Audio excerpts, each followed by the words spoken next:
But the Fauci we see, you've spent more time with them. You've had time with them one-on-one, your fights. Rob, do you have a clip of one of the fights? Let's post one of these to remind people, because a lot of time when time goes by, we forget how nasty things were during COVID. Yeah. Go ahead and play this clip. That call would have been on the call. Well, the call was arranged by Jeremy Farrar. You should ask him. Okay. Did U.S. tax dollars flow through a grant recipient to the lab in China? I'm sorry. What was? Did U.S. tax dollars flow through a grant recipient to the lab in China? Yes, of course. It was a sub-award to the Wuhan Institute. And who approved that award? Excuse me? And who approved that award? What agency approved that award? National Institute of Allergy and Infectious Diseases. Your agency approved that, right? Yes, it did after. Did that have anything to do with this downplaying of the lab leak theory? No. Nothing to do with it? Nothing. What, prior to that? That is wild while we're going through that, right? Yeah. And you're hearing that being said. What was the other one that you guys said that was a fiery one? Oh, this was back during COVID, where I actually had to, I think, wear the mask. It was one where he... you had a mask on? He said I was... what did he say? Is this the one? I lost it, one of these. It may be. Continue this forever, or when do we get to the point? What measure, what standard, what objective outcome do we have to reach before Americans get their liberty and freedoms back? You know, you're indicating liberty and freedom. I look at it as a public health measure to prevent people from dying and going to the hospital. You don't think Americans' liberties have been threatened the last year, Dr. Fauci? They've been assaulted. Their liberties have. I don't look at this as a liberty thing, Congressman Jordan. Well, that's obvious. As a public health thing. Are we just... So how different is he behind closed doors when the cameras are off than when he's being held accountable with the cameras there? I mean, my assessment is he's pretty arrogant all the time. Is sort of. I mean, I was actually in part of the deposition with him too when the select committee deposed him. He was obviously a little more friendly back there in that situation, but he just, the thing I look at is everything he told us turned out to be false. Everything. They initially told us, oh, no, it wasn't gain-of-function research done at the lab in China. Sure looks like it was. They told us it wasn't our tax money used at the lab in China. Yes, it was. They told us it didn't come from the lab. No, it didn't come from the lab. It was a bat to a pangolin to a hippopotamus to, we all get, then they said the vaccinated can't get it. The vaccinated can't transmit it. They said mask worked. They said 6 feet social distance was based on science. And then the kicker was when they told us, oh, this is the first virus in history where there's no such thing as natural immunity. He was 0 for 8. Right, eight things he told us that were false, and meanwhile he's telling us all these false things. And you can't go outside in certain states without a mask on. If you walk your dog after 10 o'clock, you're going to get a ticket. Tim Walz was telling people to snitch on their neighbor. Like, what is that? Based on all this stuff that we got from this guy who's paid $400-some thousand by the taxpayers, who's worked for the taxpayers been in government for over 40 years. It just was frustrating too. But then the question becomes, okay, so you say that, right? To me, Americans are very quick to move on.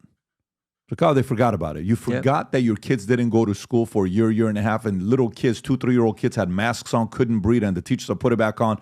Or on flights, your kid can't put the mask on, you got to get off the flight. Dude, the kid doesn't want to put the mask on camera. You got to get him off the flight. What are you talking about? My kid doesn't want... Moms are screaming, crying, the chaos, the power trip that these airlines had. Yeah. So then I sit there and I think, why is Congress at 16%? Is it because nobody ever gets held accountable? Is it because, what is the level? Like, imagine for the people that are still not over it. They're still kind of like, okay, how old is this guy right now? Is he 82 or 81? What's his age? He's 83 years old. What's his age? 83 years old. Born on the same day as my mother, by the way. Pretty interesting. Except she's not 1940. She's a little bit after that. She's Christmas Eve. Is this guy ever going to be held accountable, Jim? It's probably the question I get. Sometimes they're even more direct. They're like, when is someone going to jail, Jordan? I mean, it's like, and all we can do, and it's a frustrating, but it's the truth. All we can do in Congress, in the legislative branch, is do our duty of oversight, get the facts to the American people. Then we can do referrals. If we think someone is guilty of criminal conduct, we can refer them to the Justice Department. But that if that goes anywhere depends on Merrick Garland and the folks at the Justice Department.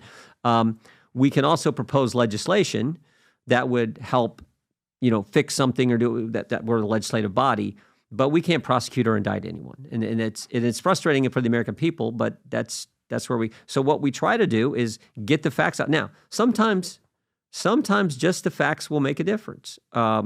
I use the example all the time.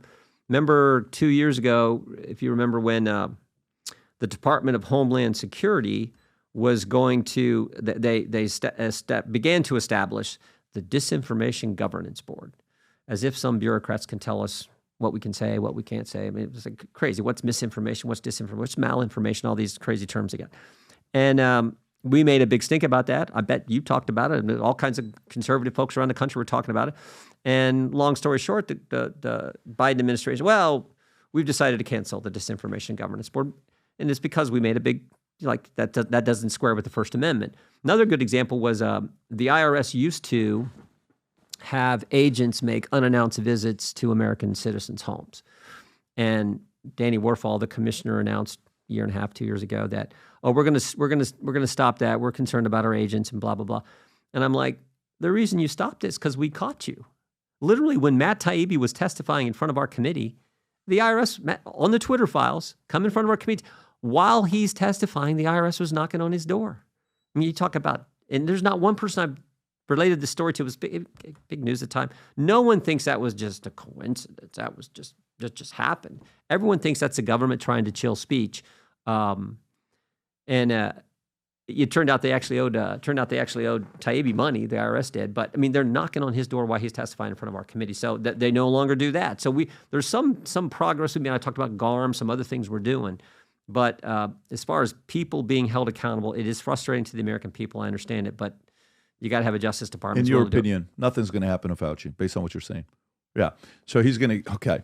You're going to think I'm crazy when I tell you this, but the last 13 and a half years, I've been working on my first fiction book to write, ever. Fiction book to write. And while I finished this book, a year ago, I got the strangest phone call about one of the characters in the book where the guy wanted to meet with me and he read the book. And afterwards is like, wait a minute, am I the villain in the book? This is a story about a character named Asher, who is half Armenian, half Assyrian, whose father was involved in the Iranian Revolution, linked to Savak, working with the Shah, that they escape and he gets recruited to a secret society. When you go to the secret society, it's been around for a couple thousand years. They've developed some of the craziest leaders of all time. And they test you. There's unique tests that they have at this society where they test to see your emotional mental toughness. One of the tests that they have is very rigorous. It's purely mental. Of course, there's a physical one, but one is mental and emotional. If you're Armenian, if you're Syrian, if you're Persian, this is a book you're going to be reading and saying, holy moly, this is the kind of stuff you talk about in here? Yes. If you're somebody that's fascinated by history,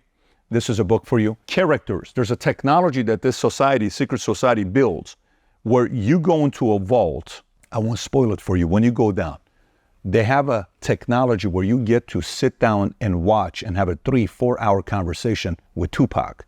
You can set up a debate between Karl Marx and Ayn Rand. Karl Marx is in the book, who wrote Communist Manifesto.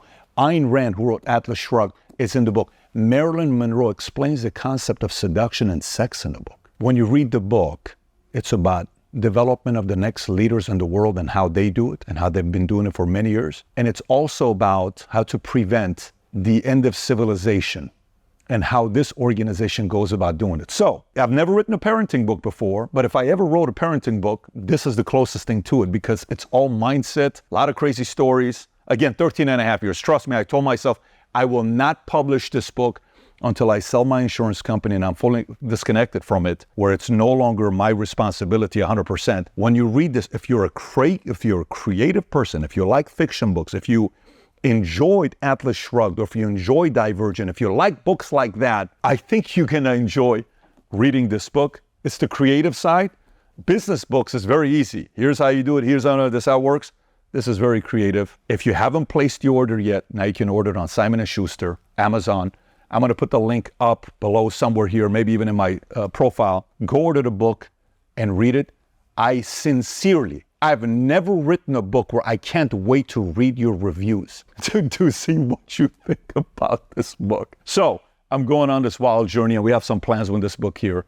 If you support the things that I work on, I would appreciate you going and reading the book, order the book on Amazon, and then post a review. If you enjoyed this video, you want to watch more videos like this, click here. And if you want to watch the entire podcast, click here.